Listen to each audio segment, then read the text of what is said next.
നിങ്ങൾ digital marketing അല്ലെങ്കിൽ HR management, hospital administration, ഇനി കോഡിംഗ് ഇത്തരത്തിലുള്ള ഷോർട്ട് ടൈം കോഴ്സുകൾ എടുത്തിട്ട് അവിടെ ഒരു കരിയർ ബിൽഡ് ചെയ്യാൻ വേണ്ടി ആഗ്രഹിക്കുന്നവരാണെന്നുണ്ടെങ്കിൽ ഈ വീഡിയോ മുഴുവനായിട്ട് കാണുക. Welcome to day 60 days of growth challenge. ഒന്നാമത്തെ കാര്യം, ഇത്തരം ഷോർട്ട് ടൈം കോഴ്സുകൾ കൊടുക്കുന്ന ചെറുതും വലുതുമായിട്ടുള്ള ഒരുപാട് ഇൻസ്റ്റിറ്റ്യൂട്ടുകൾ നമ്മുടെ നാട്ടിൽ നിന്ന് ഉണ്ട് എന്നുള്ളതാണ്. സോ ഇങ്ങനെയുള്ള ഇൻസ്റ്റിറ്റ്യൂട്ടുകളിലേക്ക് വലിയ ഫീസ് കൊടുത്തിട്ട് അഡ്മിഷൻ എടുക്കുന്നതിന് മുൻപ് നിങ്ങൾ നിർബന്ധമായിട്ടും അറിയേണ്ട രണ്ട് പ്രധാനപ്പെട്ട കാര്യങ്ങളുണ്ട്. ഒന്ന്, നിങ്ങൾ അവിടെ പോകുന്നതിന് മുൻപായിട്ട് തന്നെ അവിടെ പഠിച്ചിറങ്ങിയിട്ടുള്ള 4-5 കുട്ടികൾ മിനിമം നിങ്ങൾ അവരുടെ നമ്പർ വാങ്ങിയിട്ടോ അല്ലെങ്കിൽ അവരുടെ Instagram through LinkedIn through connect ചെയ്ത് നിർബന്ധമായിട്ടും അവിടെ പഠിപ്പിക്കുന്ന രീതി എങ്ങനെയാണ്, അത് കൃത്യമാണോ, അല്ലെങ്കിൽ അവിടെ കാര്യങ്ങൾ എങ്ങനെയൊക്കെയാണെന്ന് വെച്ചാൽ കൃത്യമായി ചോദിച്ച് മനസ്സിലാക്കുക. ഒരിക്കലും അവരുടെ ആരെങ്കിലും പരസ്യം കണ്ടിട്ടോ അല്ലാന്നുണ്ടെങ്കിൽ അവിടെ വർക്ക് ചെയ്യുന്ന ആളുകൾ സംസാരിക്കുന്ന കേട്ടിട്ട് ഒന്നും പോയി നിങ്ങൾ അത്തരം ഇൻസ്റ്റിറ്റ്യൂട്ടുകൾ പോയി കോഴ്സുകൾ ചൂസ് ചെയ്യാൻ പാടില്ല എന്നുള്ളതാണ് ഒന്നാമത്തെ കാര്യം. രണ്ടാമത്തെ കാര്യം എന്ന് പറഞ്ഞു കഴിഞ്ഞാൽ, ഇത്തരം ഇൻസ്റ്റിറ്റ്യൂട്ടുകൾ പറയുന്ന കാര്യമാണ് പ്ലേസ്മെന്റ് അസിസ്റ്റൻസ് എന്നുള്ള കാര്യം, അല്ലെങ്കിൽ 100% ജോബ് അസിസ്റ്റൻസ് എന്നുള്ള കാര്യം. നിങ്ങൾ ശ്രദ്ധിക്കേണ്ട കാര്യം, ഇത് അസിസ്റ്റൻസ് മാത്രമാണ്. അതായത് നിങ്ങളൊരു ഇന്റർവ്യൂവിന് ഇരുത്തി തരുന്നുണ്ട്, അല്ലെങ്കിൽ ഇന്റർവ്യൂ വരെ എത്തിക്കുന്നുണ്ടാവും.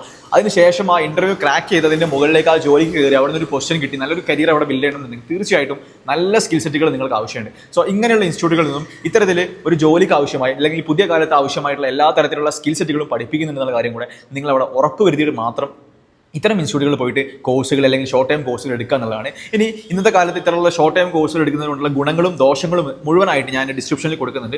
മുഴുവനായി ഒന്ന് വായിച്ചു നോക്കുക. നിങ്ങൾക്ക് ഹെൽപ്പായി തോന്നി കഴിഞ്ഞാൽ നിങ്ങളുടെ ഫ്രണ്ട്സിന് അയച്ചു കൊടുക്കാം. See U.